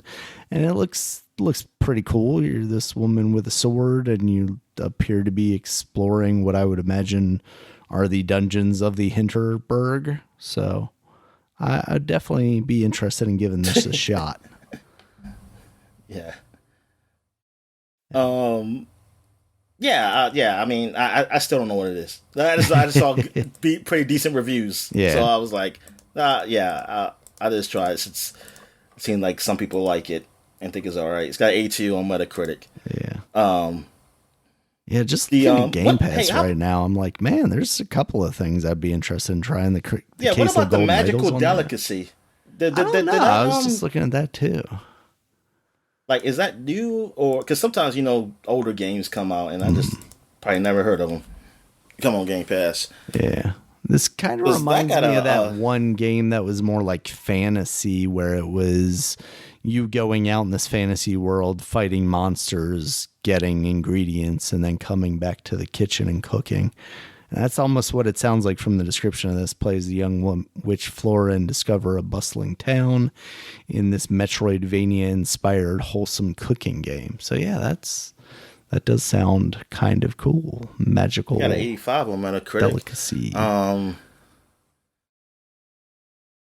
And Flock. What is that? This is a co-op multiplayer flight game where you are collecting adorable flying creatures with your friends, soar through the beautiful landscape, seeking out rare and elusive creatures to add to your flock. So it's Pokemon in the Sky, Dominic. It's an Annapurna published game. that's a pretty big positive in my book usually.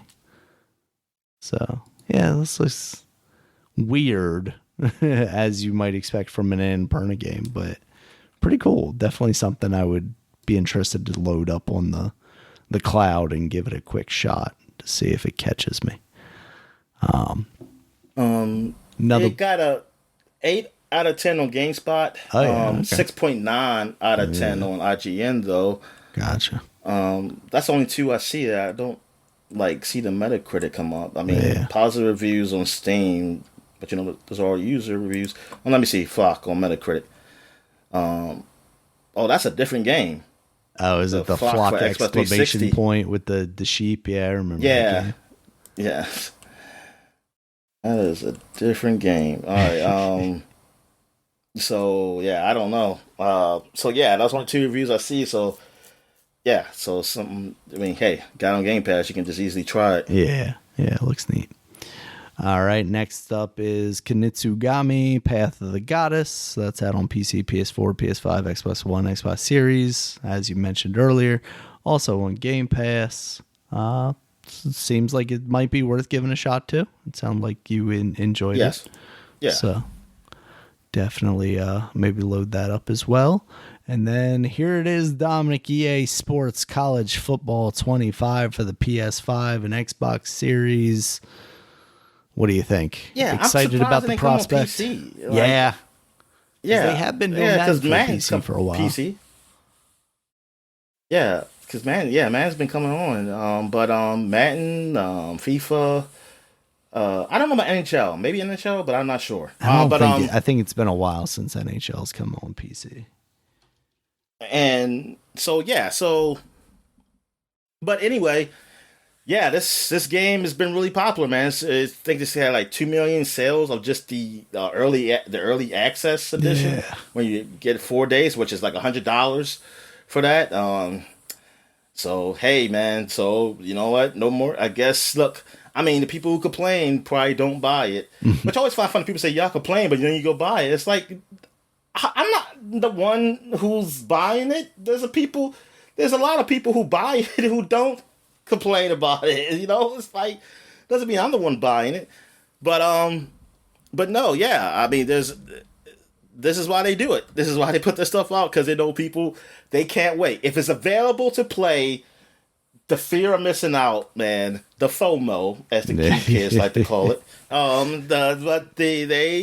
It is just it's too big, man. It's like, I gotta get it. And then sometimes you can justify yourself. It's like, well, it's only $30 more, and I do get. Do you just get?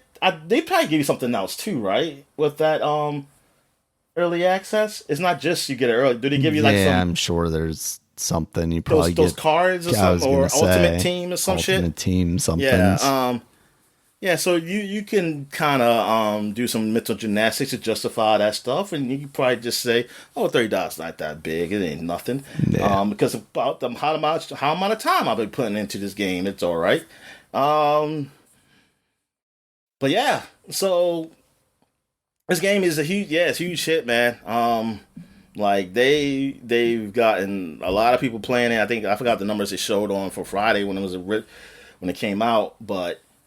Man, and I saw the game, and it looks good, and it looks like something, I want to have. I mean, I don't have the new consoles yet, so, and I mean, I'll just wait. I mean, I'm wait till whatever I get a new console, or maybe it come on PC. I don't know, or wait till it come to, because EA Play stuff eventually come on Game Pass. When as the season winds down and stuff, I might maybe. It all depends how things go, but no. But this is a good look. This is a good look that college football, they're back.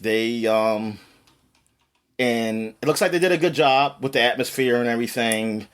I mean, from what I saw of the road to glory and everything, because I'm not into multiplayer, but just single player stuff, that they do a good job with that extra stuff there too. So good for them. Good on them to doing that, and I'm glad that we finally got the game we want, and And the college players that's up there, they're getting their compensation.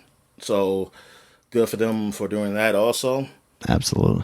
But yeah, man, it's pretty cool. It's pretty cool. And like I like the look of it, like seeing the atmosphere of the college stuff, like with this new graphics and everything. I'm like, yeah, man, this it looks pretty good. Looks really good. Yeah, All right. absolutely. So, All right. anything else? Nope, that is it for the new releases this week. If you got anything else, or if we don't have anything else, then we'll wrap it up. All right. Thank you guys, as always, for listening. You can check us out on Twitter. Dominic's at DStalworth5. I'm at Regulus MB. The podcast is at Superpod, SUPAPOD. Superpod.com is the website. You can check us out there. It has links to all the places you can find us, including YouTube, where there's a video version of this podcast, as well as iTunes, Stitcher, YouTube Music, Spotify, and Amazon. Until next time, guys, talk to you later. All right, see you.